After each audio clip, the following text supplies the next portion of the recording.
It's Matthew chapter 5, and we're going to jump to verses 27 and 28 today. And today's talk is called It's All About Your Heart.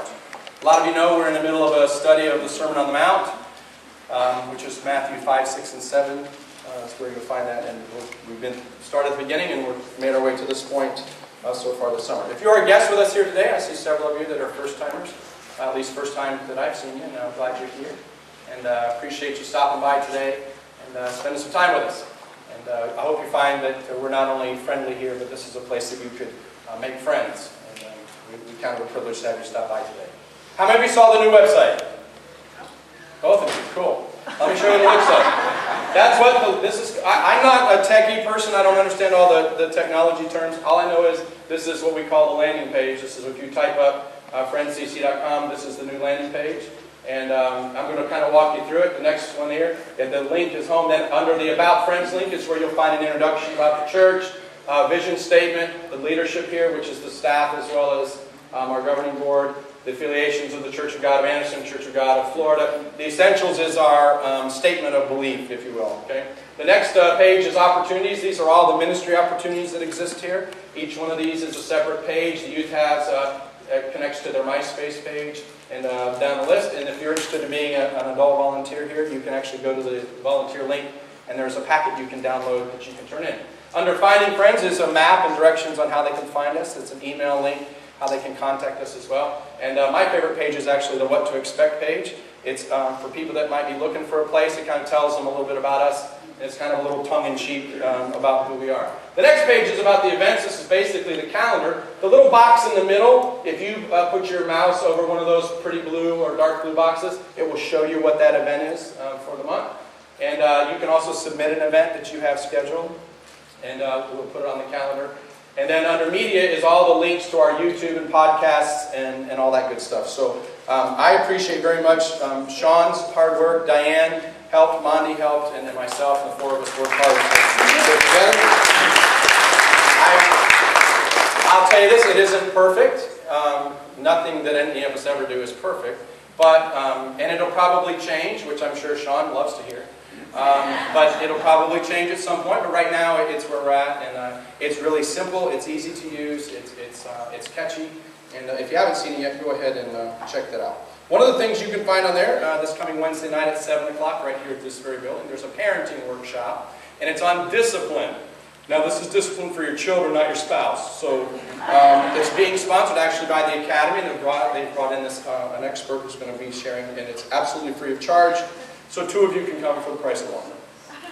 Our Summer Sizzler, Friday before school starts, August the 15th. We're trying to nail down an exact spot, but at some point we're going to go do something wild and crazy all night long. And we're talking to a couple different places about all-night go-kart rides and that kind of thing.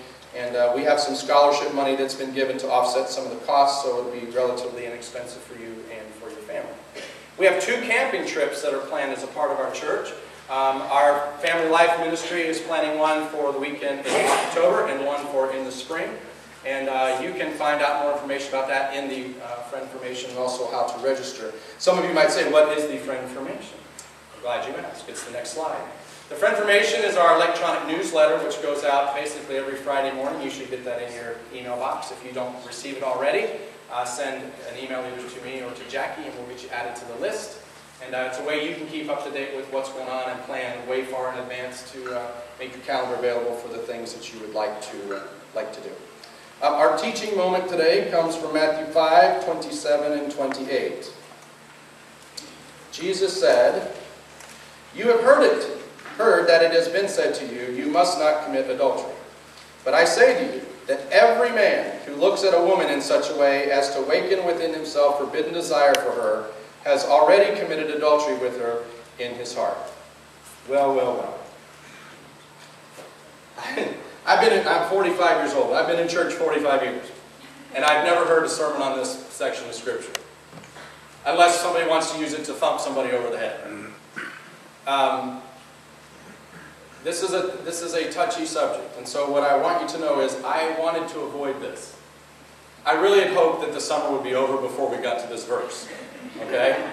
And the reason is because it has the potential to hurt people. And that's not my intention. I want you to know that. Okay? The other thing about it is this is an unbelievably misunderstood section of Scripture. Because we think it says one thing, but the truth is it says something completely different. In the next few minutes, it could be interpreted that you think that I'm meddling, but I'm really not. I'm only trying to tell you what Jesus is trying to tell us, because it's important that as followers of Christ that we understand what our leader says. Would you agree? Okay. Teaching through this section is kind of like that rhetorical question, have you stopped beating your wife yet? Because, here's why. Ministers, sometimes we'll get up and we'll talk about, for example, you're having trouble with your finances, or you're sick and you need God to heal you. And pastors are looking for a response. And there's a visual response to, yes, I need help, right? Well, at the end of this, I'm not expecting anybody to jump up and down and come running to the front, okay? So, in some respects, this is like, I want you to think of this as a conversation.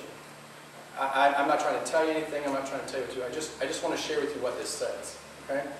And the weird part is, some of us might learn something we never knew was in here. And I think when we get to the end, if we did have an invitation time, and we did all have to tell the truth, all of us would be at the front. Because that's what you'll find out by the end of this. The next thing I want you to know is, I'm new here. For those of you that are guests, you picked a really weird day to come to church.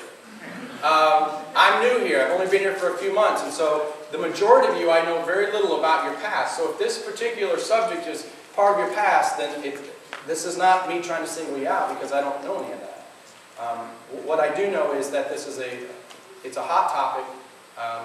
It's a topic that I really had hoped to avoid. But we've got to talk about it. We just have to talk about it. So I'm not calling you out.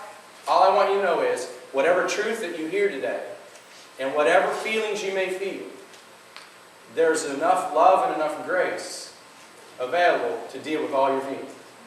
Okay? So we'll consider this. So it's with great fear and trepidation that I move forward. And it's because this is a very misunderstood section of Scripture. Millions of young men tonight are going to go to bed and feel like they've committed adultery because they've lusted. When I was 16 years old, I tried to be a good Christian boy. I would lay down every day and just beg God to forgive me for committing adultery.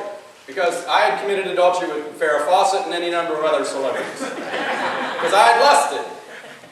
Okay? But that's not what this is talking about. Okay, now I'm not saying that those kinds of activities and behaviors are okay. What I'm saying is that's not what Jesus is talking about. Okay?